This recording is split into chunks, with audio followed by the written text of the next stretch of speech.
Қайырлы күн, кітапханамыздың құрметті тікелей эфир тыңдаушылары мен қонақтары. Бүгін біз рухани жаңғыру бағдарламасы аясында басылып шыққан кітаптардың сериясын одан әрі жалғастырамыз. Осы жолы таныстыратынымыз ол ежелгі дәуір әдебиетінің антологиясы атты 5 томдықтың алғашқы 3 томы. Ежелгі дәуір әдебиетінің антологиясы бұл бірінші томына исламға дейінгі әдеби жәдігерлердің таңдаулы үлгілері енгізіліп отыр. Ежелгі жазба әдеби ескерткіштер ұлттық тарихымыз бен мәдениетіміздің баға жетпес құнды жәдігерлері. Бұл тарихи құндылықты зерделеп, жарыққа шығару өркениетті мемлекеттердің қай-қайсының болмасын тағдыр шешті ұлттық мәселесі болып табылады. Қазақстан Республикасының тұңғыш президенті, елбасымыз Нұрсұлтан Әбішұлы Назарбаев Ұлы даланың 7 қыры атты мақаласында Ұлы дала Әл-Фараби мен Ахмет Яссауи, Күлтегін мен Бейбарыс, Әз-Тәуке мен Абылай, Кенесары мен Абай және басқа да көптеген ұлы тұлғалар шоғырын дүниеге әкелді. Сондықтан біз біріншіден атақты тарихи тұлғаларымыз бен олардың жетістіктерінің құрметіне ашық аспан астында ескерткіш мүсіндер қойылатын Ұлы даланың ұлы есімдері атты оқу-ағарту энциклопедиялық саябағын ашуымыз керек. Екіншіден, мақсатты мемлекеттік тапсырыс ұйымдастыру арқылы қазіргі әдебиеттегі, музыка мен театр саласындағы және бейнелеу өнеріндегі ұлы ойшылдар, ақындар мен ел билеген тұлғалар бейнесінің маңызды галереясын жасауды қолға алуымыз қажет. Үшіншіден, еліміздің тарихи кезеңдерінен кеңінен қамти отырып, Ұлы дала тұлғалары атты ғылыми көпшілік серияларды шығарып, тарату жұмыстарын жүйелендіру және жандандыру қажет деп атап көрсеткен болатын. Осы ретте қазақ әдебиеті және мәдениетінің құндылығын танытатын ежелгі түркі дәуіріндегі жазба ескерткіштер мен орта ғасырлық әдеби жәдігерлер осы күнге дейін қалың жұртшылыққа қол жетімді антология түрінде жарық көрген емес. Сондықтан көне әдеби жәдігерлерді дайындап жарыққа шығару ісі күні кешенге дейін кенже қалып келді. Осы олқылықтың біртіндеп орнын толтыру мақсатында Мұхтар Әуезов атындағы Әдебиет және өнер институты Қазақстан Республикасы Білім және ғылым министрлігінің ежелгі орта ғасыр кезеңіндегі жазба әдеби ескерткіштер орындалатын 5 томдық Ұлы дала жауһарлары сериясы аясында ежелгі дәуір әдебиеті антологиясын дайындап шығаруды қолға алды. Елімізде алғаш рет жүйелі түрде іске асырылып отырған Ұлы дала жауһарлары сериясының басты мақсаты Ұлы даланың ежелгі заманынан бергі жазба мұралары мен әдеби жәдігерлерін жинақтап, жүйелеп, зерттеп, жас ұрпақ назарына ұсыну, түркі халықтарына ортақ ежелгі және орта ғасыр әдебиет ескерткіштерін неғұрлым толық жарыққа шығару болып табылады. Бұл басылым Ұлы дала өркенді тарихының жарқын беттерін әлемдік деңгейде жарқырата ашып көрсете алатынына сенімдіміз. Ұлы дала жауһарлары сериясының басты ерекшелігі ежелгі және орта ғасырларда түркі тілдес әдеби жәдігерлердің біраз бөлігі алғаш рет қазақ тіліне аударылып беріліп отыр. Әдеби жәдігерлердің мәтіндері қолжазба күйінде болсын, баспа бетінде жарық көрген күйінде болсын, түп нұсқа табиғаты барынша сақталып, ғылыми дәлдікті сақтап қалуды және еркін редакторлар өңдеуге жол берілмейді.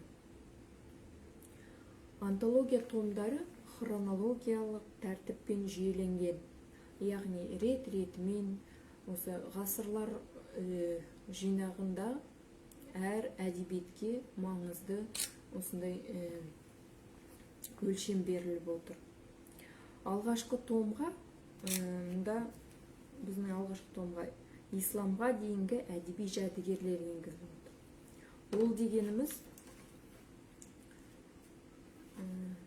дегеніміз көне түркі жазба ескерткіштері, яғни Орхон жазба ескерткіштері, Енисей жазба ескерткіштері, барлықтарыңызға белгілі Қазақстан тарихы сабағында көбінесе осы жазбалар туралы ең алғаш мектеп қабырғасында танысатынбыз.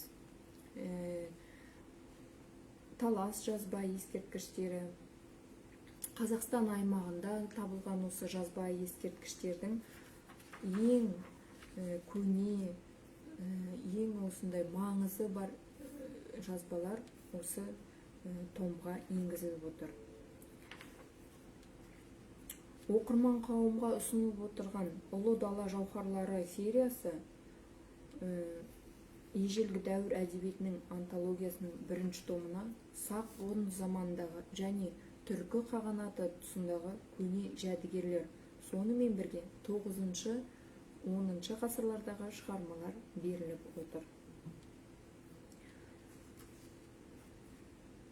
Мұнда осы түркі тілдес халықтарға ортақ көне ескерткіштердің бірі ол Оғызнама әдеби жәдігерінің түп нұсқасы болып табылады.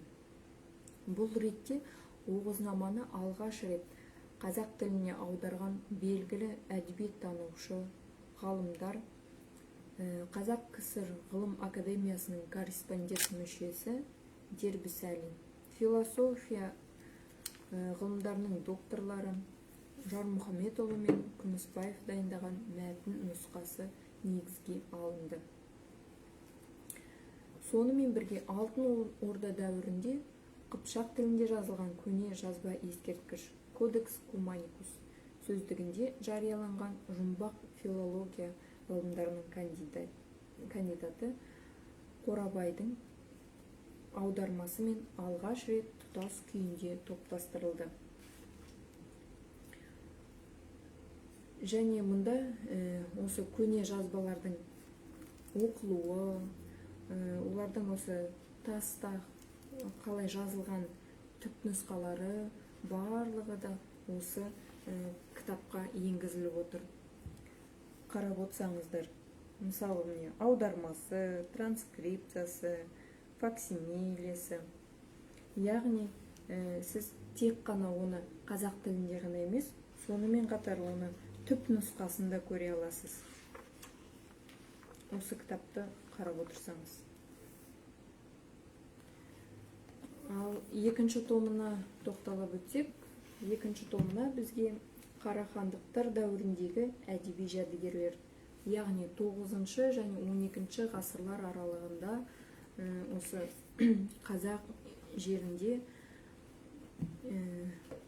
туып өзінің керемет жәдігерлерін жазып, біздің ұрпақтан ұрпаққа қалдырып келе жатқан ойшылдарымыз, ғалымдарымыздың жазбалары енгізіліп отыр. Бұл әрине ең алдымен Әбу-Насыр әл-Фараби, біздің екінші Аристотеліміз, Махмұд Қашқаридің еңбектері, Жүсіп Баласағуни, Ахмет Жинеки, Ахмет Яссауи, Сүлеймен Бақырғани атты ең танымал деген ойшылдарымыздың еңбектері енгізіліп отыр. Бұл томға Қыпшақ даласынан бастап осы араб халифатындағы ірі білім орталығында болған Бағдатқа жетіп, Сирияда, Шам шаһарында оқып, осы көбінесе көне грек философтары мен математиктерінің еңбегіне зер салып, оларды араб оқушысына түсіндіруге тырысқан Әбу Насыр әл-Фарабидің бірнеше еңбектері енгізіліп отыр. Атап айтсақ, ол қайырлы қала тұрғындарының көзқарасы, дүниедегі қозғалыстардың тұрақтылығы, музыканың үлкен кітабы, өлең сөз және шешендік туралы, өлең өнерінің қағидалары туралы трактаты, логика, тағы басқа еңбектері сіздердің осы құлақтарыңызда жиі естілетін болар. Ал Махмұд Қашқаридің түрік сөздігі, Дивани лұғат әт-түрк еңбегі осы томға енгізіліп отыр. Жалпы ол энциклопедиясы 3 томнан 8 кітаптан тұратын құнды еңбек болып табылады. Ең атап өтетін келесі еңбек ол Жүсіп Баласағұнидің құтты бүлік жәдігері. Автор оны 1069 жылы Қарахан мемлекетінің Баласағұн атты қаласында жазып басып, 1070 жылы Қашқар шаһарында аяқтайды. Оны да осы құтты бүліктің аталған жалпы